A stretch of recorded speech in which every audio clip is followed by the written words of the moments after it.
vía biliar. Tenemos que conocer la vía biliar, principalmente la vía biliar extrahepática. Para eso, yo les voy a hacer un pequeño sketch, un pequeño dibujo. ¿Cómo es?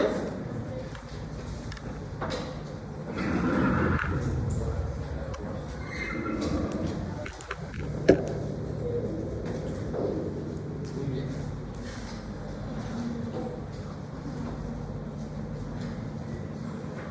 Esta es la vía biliar, ¿no? Hemos avanzado en lo que era colelitiasis, cólico biliar, colecistitis, ¿no?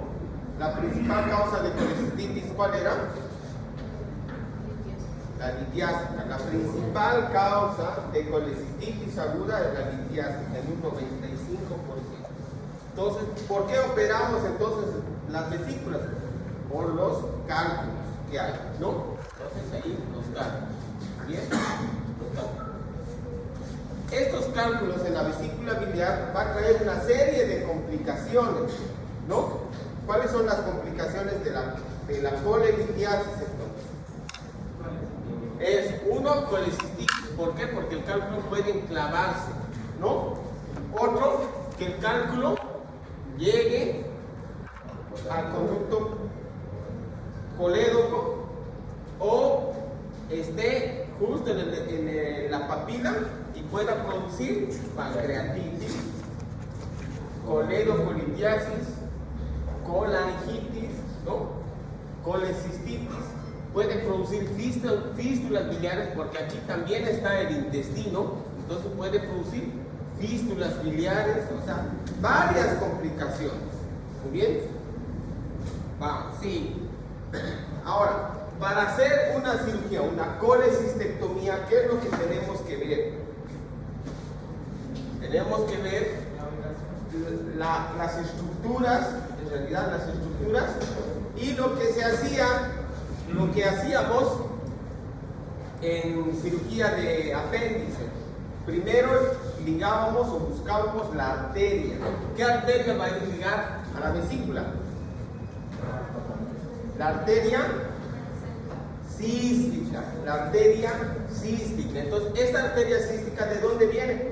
De la hepática, ¿no? Entonces, aquí está la arteria hepática, va a dar sus ramas derecha y izquierda, y aquí va a venir la arteria cística. Muy bien. Entonces, ¿qué tenemos que nosotros, antes de la cirugía, antes de hacer la colecistectomía, buscar esta arteria cística y cliparla? Y luego buscamos el conducto cístico y luego cliparla. ¿Dónde vamos a encontrar estas estructuras? En el triángulo de calor, así la llaman, y así hemos aprendido en la anatomía. El triángulo de calor está, es por aquí arriba la arteria, por aquí. Entonces, ¿cómo se conforma el triángulo de calor? Conducto hepático derecho,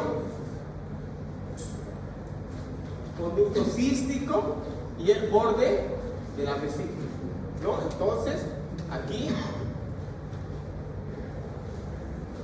es esto, ¿no? Es el triángulo de calor. De esta manera nosotros vamos a poder buscar los elementos y luego clipar. Entonces, ¿por qué les estoy haciendo mención de esto? Porque vamos a ver ahora un video y ustedes puedan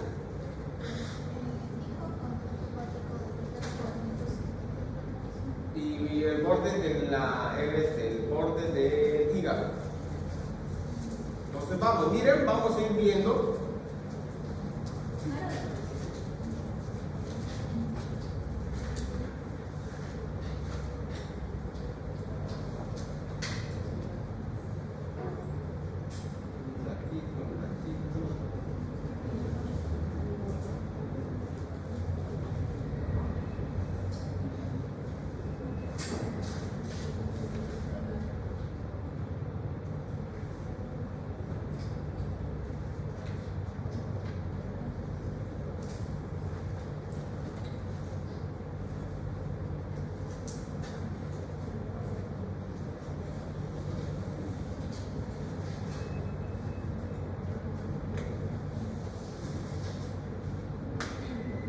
hemos hablado que todas las cirugías se hacen por cirugía laparoscópica, ¿no?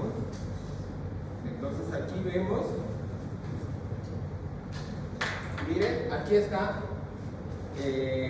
las incisiones que se hacen con los trócares y se van introduciendo todos los trócares por puertos laparoscópicos, ¿no?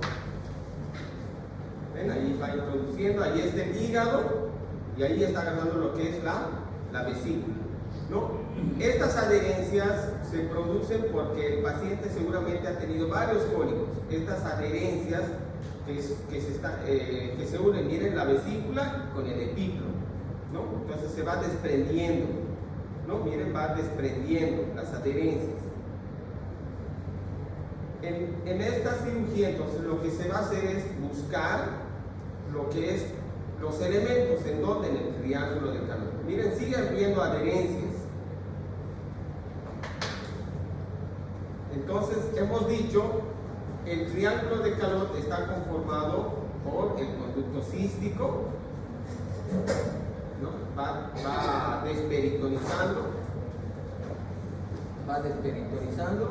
ahí, de ambos lados, ¿no? Quitando el peritoneo de lo que es la vesícula.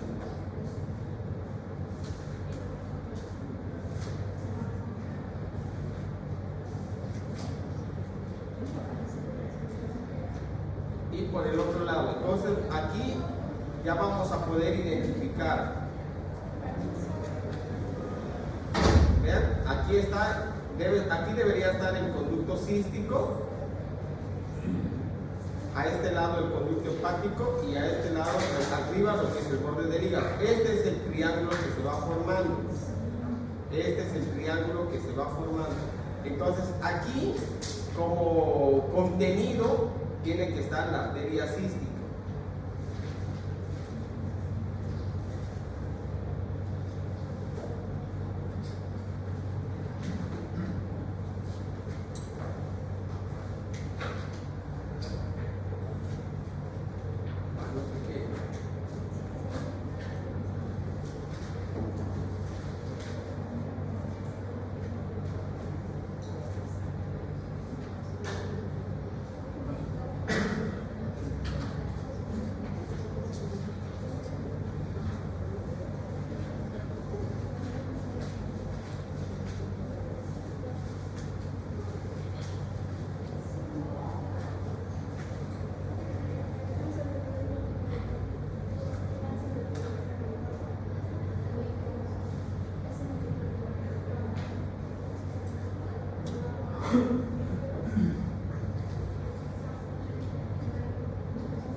Les voy a ir mostrando de acá ya.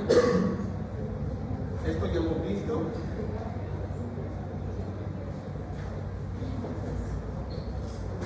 Ahí va, aquí es lo que va diseccionando.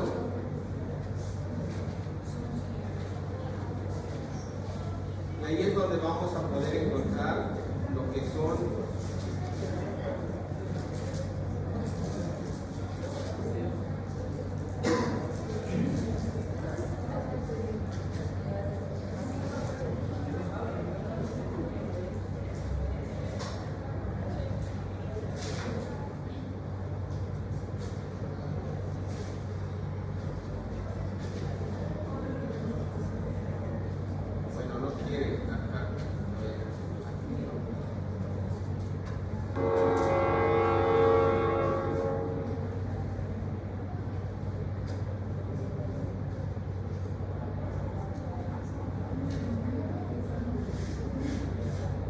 no ha cargado todo el video.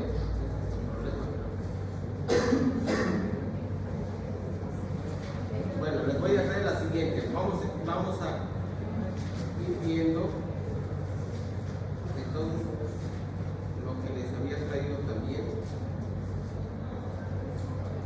Entonces, ¿qué cálculos podemos encontrar? Aquí hay varios, miren, les voy a ir mostrando y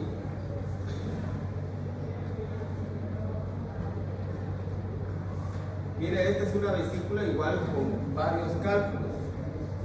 Miren, hay diferentes tipos de cálculos que nosotros podemos encontrar. Miren, aquí una bilis bien densa y ahí varios cálculos, ¿no? Esta es una, vean.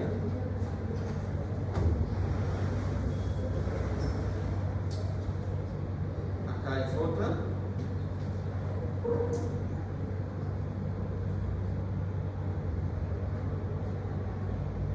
Entonces se lo saca toda la vesícula. ¿Desde dónde? Desde el conducto cístico, ¿no? Desde el conducto cístico.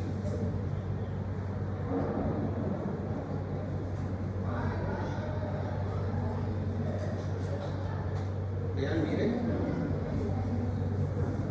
Diferentes cálculos, ¿no? ¿Cuáles son los cálculos más peligrosos?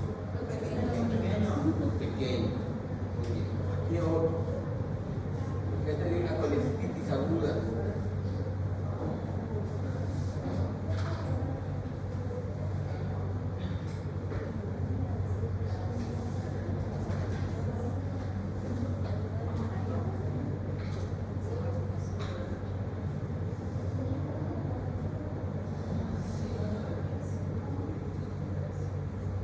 Miren, feo, ¿no? Estos cálculos.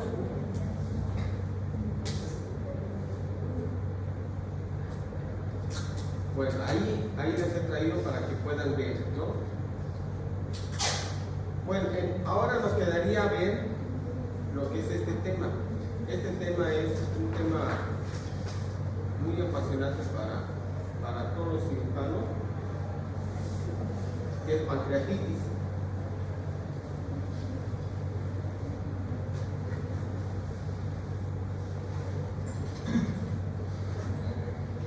Para este tema quiero que me pongan mucha atención. Este tema van a encontrar los libros así, todo un bloque, es largo y va avanzando bastante con el tiempo. Hay varios artículos de actualización. Muy bien. Todos ya conocemos el páncreas, ¿no? La anatomía. Vamos a hacer un poquito de recuerdo. Miren, es un órgano retroperitoneal. Ya. Tiene dos porciones, una porción exócrina y una porción endócrina. La porción exócrina va a producir enzimas digestivas y la porción endocrina va a producir lo que son hormonas. Tiene una forma cónica, tiene una longitud aproximadamente de 15 centímetros de largo, 4 de ancho y un grosor de 5 centímetros. Y pesa alrededor de 70 y 150 gramos. Quiero que tomen mucha atención porque puede ser que de aquí se haga el caso clínico para el examen parcial. Esto es lo que había mencionado. Tiene dos porciones, una porción endocrina y una porción exócrina. Esta es la porción endocrina. ¿Por qué endocrina? Porque está constituida por los islotes de Langerhans. Y dentro de los islotes de Langerhans, ¿qué vamos a encontrar? Varios tipos de células. Dentro de ellas, las dos principales, la alfa y la beta. La alfa, que va a producir el glucagón, y la beta van a producir la insulina.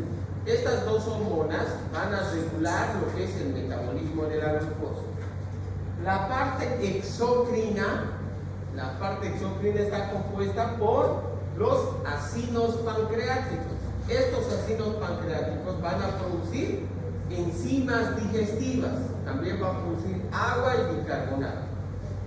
Estas enzimas digestivas no son activadas dentro del páncreas, sino se activan en la luz del duodeno. Se producen como enzimas inactivadas, ¿muy bien? O como dice el libro, proenzimas. Estas enzimas se van a activar en la luz, ¿muy bien? ¿Qué enzimas van a producir? Hay varios tipos de enzimas. Miren, ejemplo, miren la lipasa, la colesterol esterasa, fosfolipasa. amilasa, la tripsina, la quimiotripsina, la carboxipeptidasa, o sea, hay varias enzimas. ¿Para qué sirven estas enzimas? Para degradar, ¿no? Para degradar lo que son los alimentos. Muy bien, conociendo esto, entonces vamos a dar una definición de pancreatitis aguda. Dice que es la inflamación de la glándula pancreática, con un compromiso variable de ella y de los órganos vecinos.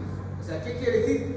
Que va a producir un proceso inflamatorio del páncreas a nivel local, como también puede producir un proceso inflamatorio de órganos vecinos que están alrededor del páncreas. Muy bien.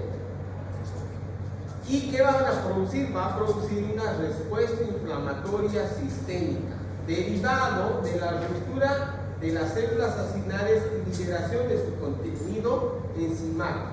Para que me quieran entender o me puedan entender mejor, se va a producir esta activación de estas enzimas dentro del páncreas. Al producir esta activación dentro del páncreas, ¿qué va a producir? Una autodigestión del páncreas. Al producir esta autodigestión va a producir un proceso inflamatorio. ¿Muy bien? ¿Se entiende? Sí. Está muy bien. Bueno, la epidemiología dice que es el tercer trastorno gastrointestinal más común en los Estados Unidos. Hay gastos anuales de $2 millones. Aproximadamente el 20% desarrolla una pancreatitis severa. O sea, si aquí estamos 100 pacientes que han sufrido pancreatitis, el 20% o 20 pacientes van a sufrir pancreatitis grave, severa, ¿no? Entonces vean, luego miren, va a haber pancreatitis aguda leve el 80%. De esta pancreatitis grave o severa, un 5% llega a tener una pancreatitis fulminante. ¿Qué quiere decir? Miren, si aquí si hacemos una estadística, de aquí hay 100 pacientes que han sufrido pancreatitis, 80% van a sufrir pancreatitis leve. ¿Qué va a hacer esta pancreatitis leve? No se van a morir, van a sentir sus síntomas, va a tener una repercusión sistémica, pero ellos van a salir. Un 20% va a sufrir pancreatitis grave. ¿Qué quiere decir? Que estos pacientes van a requerir de terapia intensiva. ¿Entienden? 20% va a ir a terapia intensiva. Hagamos lo que hagamos, 20% va a terapia intensiva o terapia intermedia. De este 20% hay un 5% que va a tener una pancreatitis aguda fulminante. ¿Qué quiere decir? Que ellos van a llegar a fallecer. ¿Por qué? Por la pancreatitis. Porque va a producir una respuesta sistémica, va a producir una disfunción multiorgánica y va a haber lesiones de otros. ¿Se entiende, no ven? Bueno, miren, ¿cuál es la etiología, la causa? Dentro de las causas, miren, ahí está con estrellita. La principal causa de pancreatitis es la litiasis biliar o la litiasis vesicular, como quieran llamar. Luego está también el consumo del alcohol. O sea, quiero que entiendan bien de estas dos principales causas. Las principales dos causas son la litiasis vesicular y el consumo de alcohol. Bueno, pero hay otras causas, hay como 50 causas ahí descritas en su libro, y aquí también se los estoy colocando aquí en la diapositiva.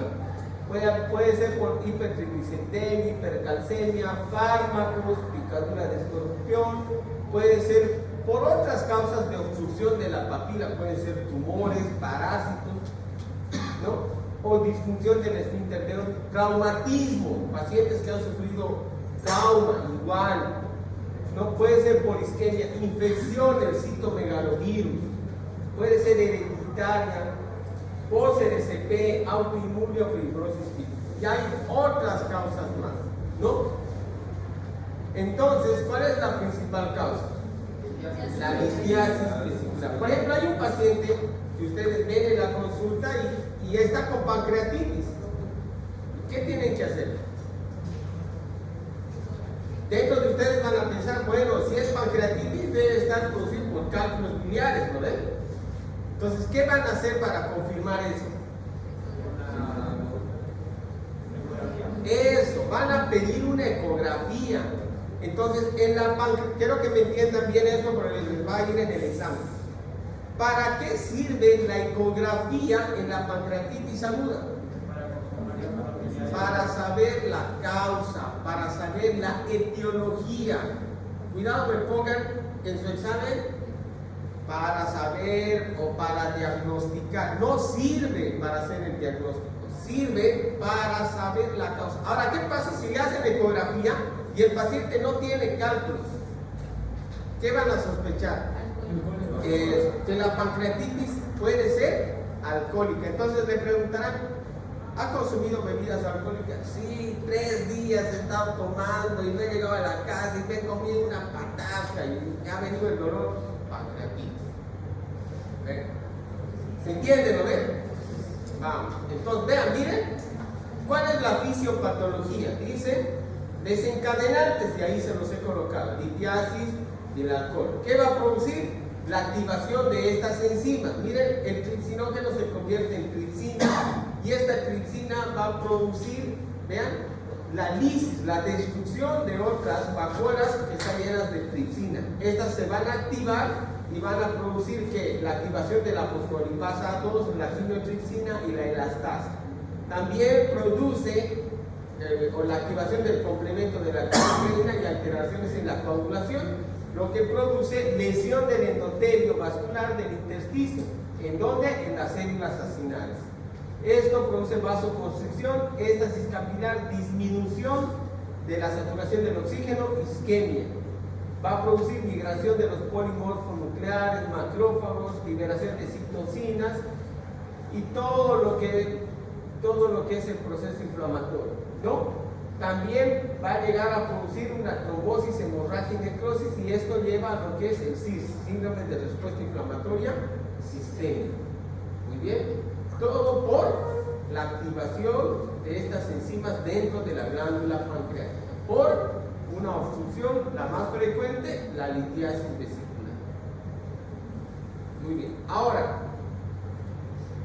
vamos, lo que habíamos hablado, miren.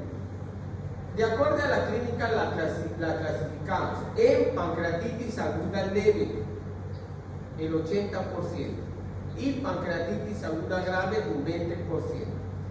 Si hablamos de la pancreatitis leve, dice que la inflamación aguda en la cual presenta edema del páncreas, edema intersticial, con mínima repercusión sistémica.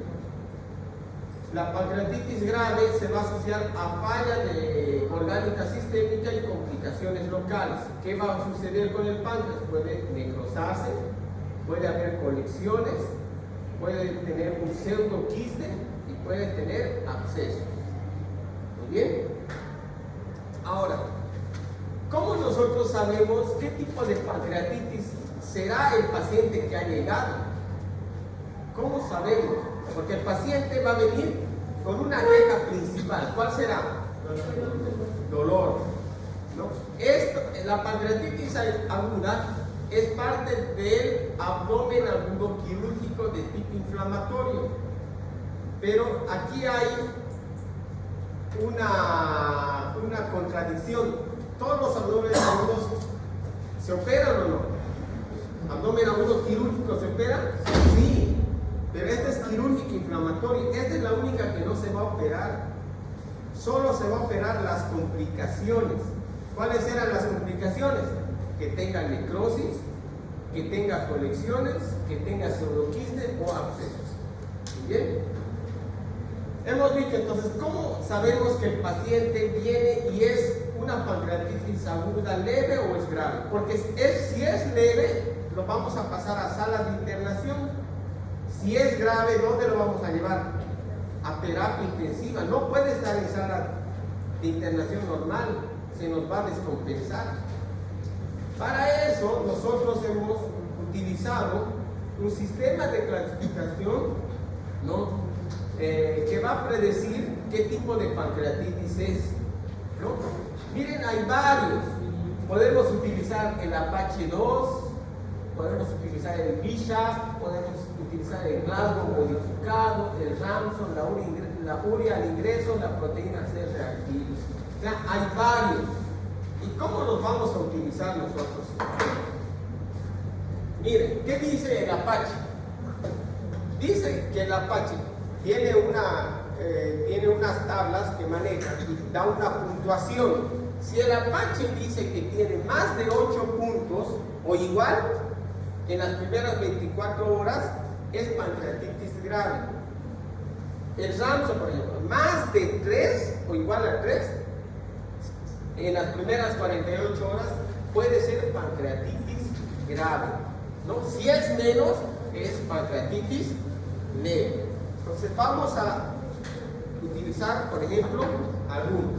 Miren, a ver, vamos a poner una paciente de 58 años, femenino, tiene antecedentes de diabetes. Muy bien. Sus signos vitales están, la presión está, cortaremos en 80-50, 130-80. Su frecuencia cardíaca está 110. Su temperatura 37. Su glicemia, como es diabética, está en 380. Ya, ¿qué más? La creatinina, no tiene falla renal, le ponemos 1.2. No tiene falla renal, 1.2. ¿Qué más? Las transaminasas, la TGO, digamos, le ponemos en 150 y la TGP en 120. Muy bien. Con estos datos, entonces, vamos a calcular. Por ejemplo, vamos a utilizar, vean esto,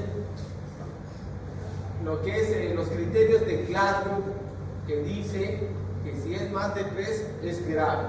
Miren, la edad. Si el paciente tiene más de 70 años, ¿nuestro paciente cuánto tiene? 58. No entran. Ponemos aquí, miren, los leucocitos, digamos, glóbulos blancos. Le pondremos 15.000. Vamos a solo al ingreso. Dicen que si los leucocitos están más de 18 es otro punto. La glicemia más de 220 es otro punto. ¿Cuánto estaba la glicemia? Entonces aquí ya tiene un punto. La LDH lo hemos tomado y la AST. Entonces igual, tampoco, no llega. Entonces solo hay un punto. Pero ¿qué dice? Si era más de 3 es pancreatitis grave. Entonces estamos ahorita con esta escala en 1, es una pancreatitis leve según el Glasgow. Vamos a lo que todos ustedes utilizaban, el Ramson. ¿Qué dice? Paciente mayor a 55 años, tiene 58, este ya es un punto. Los leucocitos más de 16.000, ¿cuánto tiene? 15, nada. Glicemia, más de 200. Entonces aquí es otro punto. La LDH, la TGO más de 200. Igual, en esto solo hay 2 puntos. Igual, nos dice pancreatitis aguda leve. Muy bien. ¿No? ¿Se entiende, no ve? ¿O no? Vamos, pero estas escalas no nos van a dar al 100% el pronóstico del paciente. Por eso se ha implementado la principal clasificación para el pronóstico, que es el Apache 2. Esta es las tablas que utilizamos para el Apache 2. ¿Qué dice? Miren, aquí vamos a ver, miren, nos da una puntuación de los signos vitales, aquí lo que es el sodio, los electrolitos, la función renal, los leucocitos. También nos da una puntuación por la edad y nos da una puntuación por patologías crónicas. Entonces vean bien, con lo que tenemos, en el Apache 2 que era más de 8, Aquí la edad, 58 años. Buscamos, miren, paciente de 58 años ya tiene una puntuación de 3. Vamos. La temperatura está normal, miren, hemos dicho 37. Está aquí 0 puntos. Frecuencia cardíaca, ¿cuánto hemos dicho de la frecuencia cardíaca? 110. Aquí está 110. Miren, tiene 2 puntos. Más 2 puntos. ¿Qué más hemos medido ahí? La temperatura. La temperatura aquí no hay. Arriba está, pero es 0. Ah, aquí está. Temperatura. ¿Cuánto era? 37. 37. Entonces está aquí. 0. No tiene nada. La glucosa. Aquí hay glucosa. No hay. Los leucocitos. ¿Cuánto eran los leucocitos? Era 15,000. Aquí buscamos entonces en estas tablas. Miren, de 15,000 a 19,000, 2 puntos. Más 2 puntos. ¿Qué más tenemos ahí? La creatinina. ¿Cuánto estaba? 1.2. Entonces, viene a estar aquí, ¿no? Entonces, nada, 0. ¿Qué más? La TGO, TGP ya no hay. Los leucocitos ya no. Ahora, vean, miren. Insuficiencias orgánicas graves, miren, renal, hepática, respiratoria, cardíaca, dice, ¿no? 5 puntos les damos. O sea, si tiene una enfermedad, digamos, renal, ya le da más 5 puntos. Aquí deberíamos sumar de 5 puntos, ¿no? Las insuficiencias anteriores, dicen, postoperatorio, cirugía electiva, 2 puntos. Nada que ver. Entonces, con todo esto, ¿cuánto nos da? 7. Entonces, igual en esta tabla, que es más específica, nos da 7 puntos. O sea, quiere decir que estamos en una pancreatitis aguda leve. Pero si vamos aumentando, digamos, los pacientes se van descompensando, seguramente estos valores se van alterando también. Muy bien. ¿Tienen dudas, preguntas? ¿Están entendiendo? Bueno. ¿Cuáles son los principales síntomas? ¿Ya? El dolor. El dolor es el principal síntoma, ¿no? El dolor es constante en epigastrio periumbilical. Se irradia a la espalda, tórax, a los flancos, ¿no?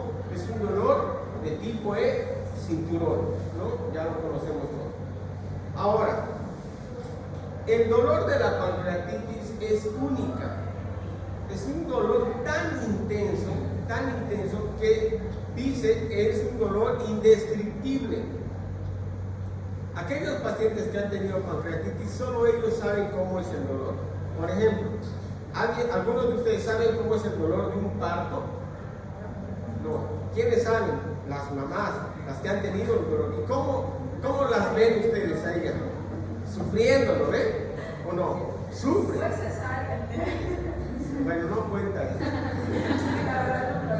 Bueno, pero ¿cómo las han visto a las mamás que están dando a luz por parto normal? Sufren.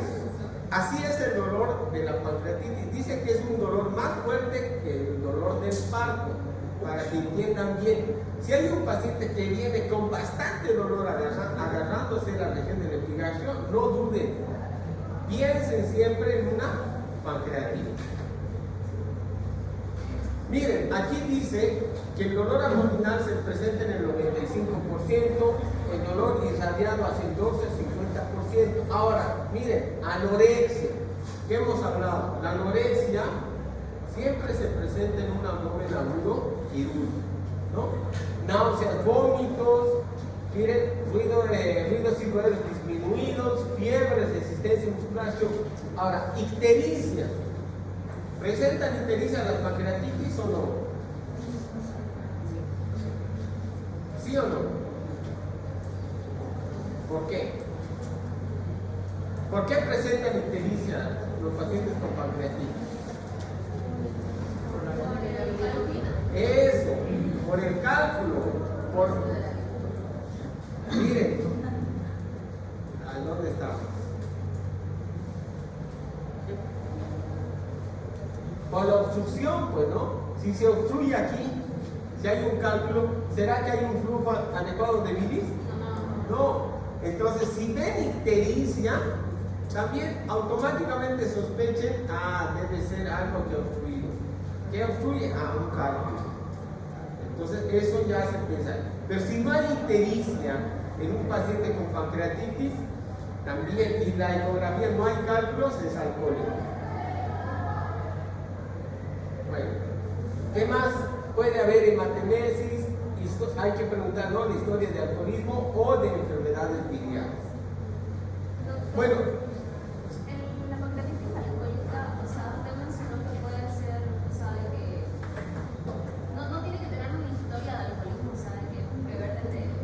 hay historia. Tiene que tener historia de Sí. sí. O sea, la medicina nunca toma 2 cuartos. O sea, puede ser que el paciente nunca haya tenido y se haya emborrachado hasta morir y presente una pancreatitis alcohólica, ¿no? O puede ser que tenga el paciente de tiempo sea alcohólico, pues, ¿no? Y luego sufra. También estos se pueden presentar en el examen físico, estos signos, el signo de Greg-Turner, que es una equimosis a nivel de los flancos, y el signo de Cuyen, que es una equimosis periumbilical. Esto generalmente se presenta en pancreatitis grave. Muy bien. Vamos. El diagnóstico, ¿cómo hacemos el diagnóstico? Miren, la clínica no nos lleva a un diagnóstico 100%, nos lleva a una sospecha clínica, ¿no? Una sospecha.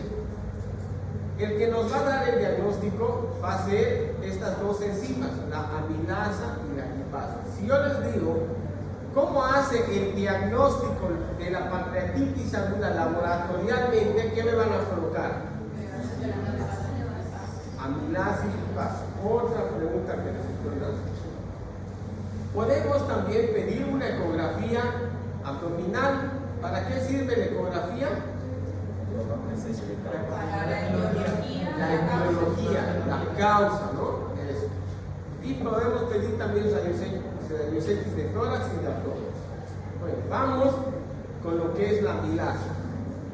Para hacer diagnóstico de la pancreatitis aguda, dice que la amilasa tiene que estar elevada 3 veces más el valor normal, ¿no? Entonces, vamos, miren, así. La pancreatitis aguda, ¿no?, una vez que empieza, esta enzima se va a elevar, la amilasa se va a elevar, ¿no?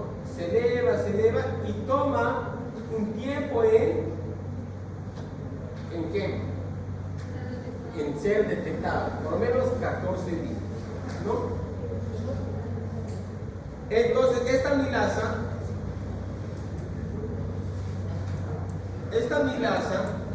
¿por qué tiene que estar elevada 3 veces más el valor normal?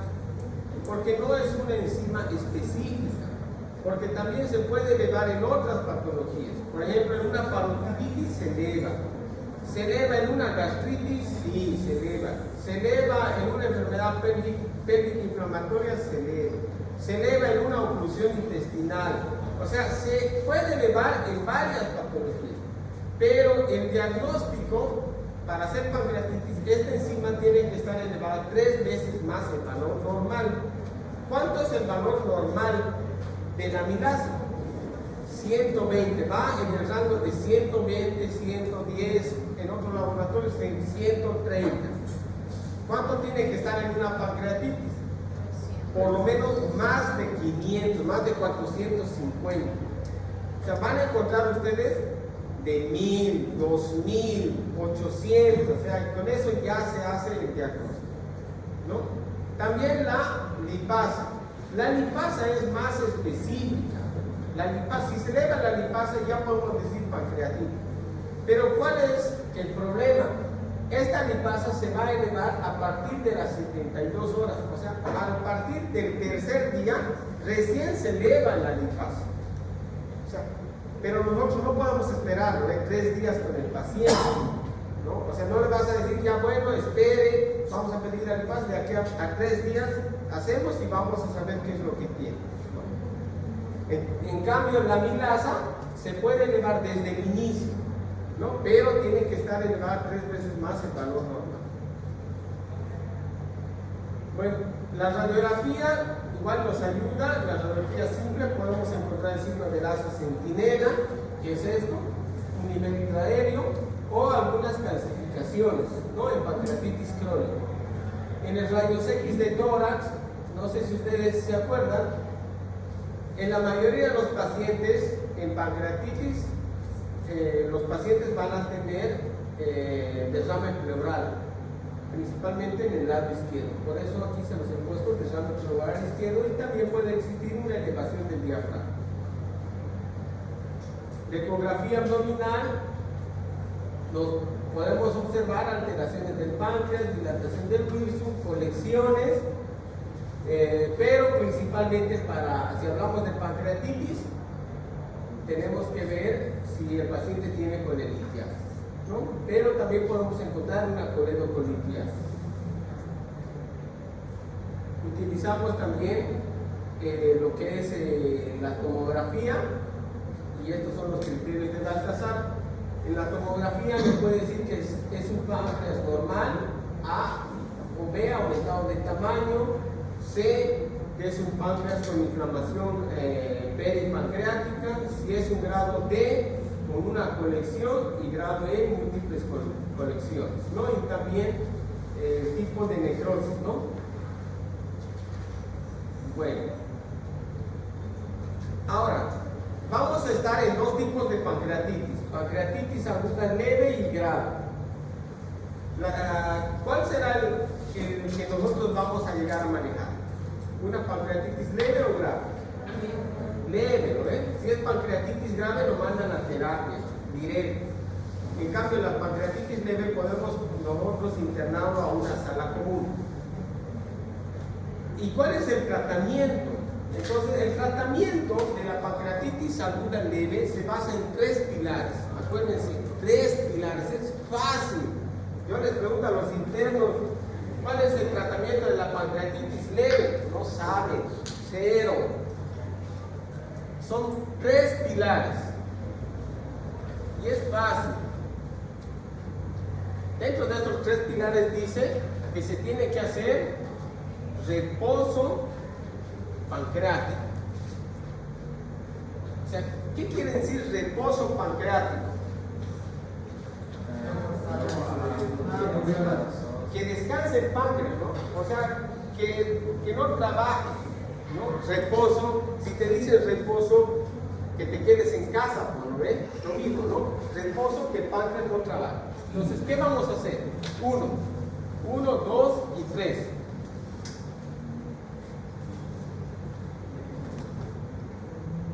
¿Le vamos a dar comida? No. Entonces, NPO. 1, mire, NPO. O sea, no le tenemos que dar comida. 2, si no le damos comida, ¿cómo lo vamos a hidratar al paciente? Eso, una vía, ¿no? Entonces, ahí dice reposición de líquidos. Una hidratación. Y bueno, ya está eso.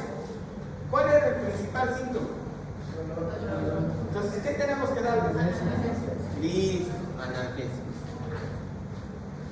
Así, por favor, quiero que me respondan el examen. ¿Bien? NPO, hidratación y analgésico. Ese es el tratamiento de la pancreatitis aguda. Es fácil, ¿no? Bueno, miren, ahí está. ¿Se puede dar antieméticos? Se puede dar. Y ahí está, vean, miren, en nada de comida, hidratación y para el dolor. Ahora, y esto es importante, mira, la pancreatitis aguda no tiene indicación quirúrgica, no se opera, pero puede tener indicación quirúrgica, sus causas y sus complicaciones. O sea, ¿cuál ha sido la causa de la pancreatitis? ¿Cuál era la causa de la pancreatitis principalmente? La colelitiasis, ¿no es? Esa se opera. ¿Y qué más? Dice las complicaciones. ¿Qué complicaciones? Lo que les he mencionado, ¿no es? La necrosis, los abscesos, los pseudoquistes, eso es lo que se tiene. Muy bien, y para ir finalizando, no vamos a hablar mucho de la pancreatitis grave porque tiene que ser hospitalizado en terapia intensiva. El tratamiento, ahora, ¿se dan antibióticos o no? Dentro del tratamiento se dan antibióticos. Si hemos dicho de los 3 pilares, no se da antibióticos. ¿Por qué? Porque acaso hay una bacteria, acaso hay un proceso infeccioso ahí. ¿Por qué se ha producido la pancreatitis? Por la activación de las enzimas dentro del páncreas. No se da antibióticos. Quieran llamarlo, es una inflamación estéril, limpia. No se da antibióticos. Muy bien. Bueno, y aquí está, esto se van a acordar para el examen: complicaciones locales y complicaciones sistémicas. ¿Muy bien? Bueno, eso es todo.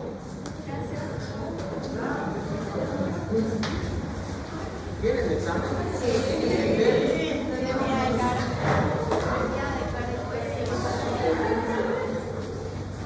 Bueno, que les vaya bien. No corran.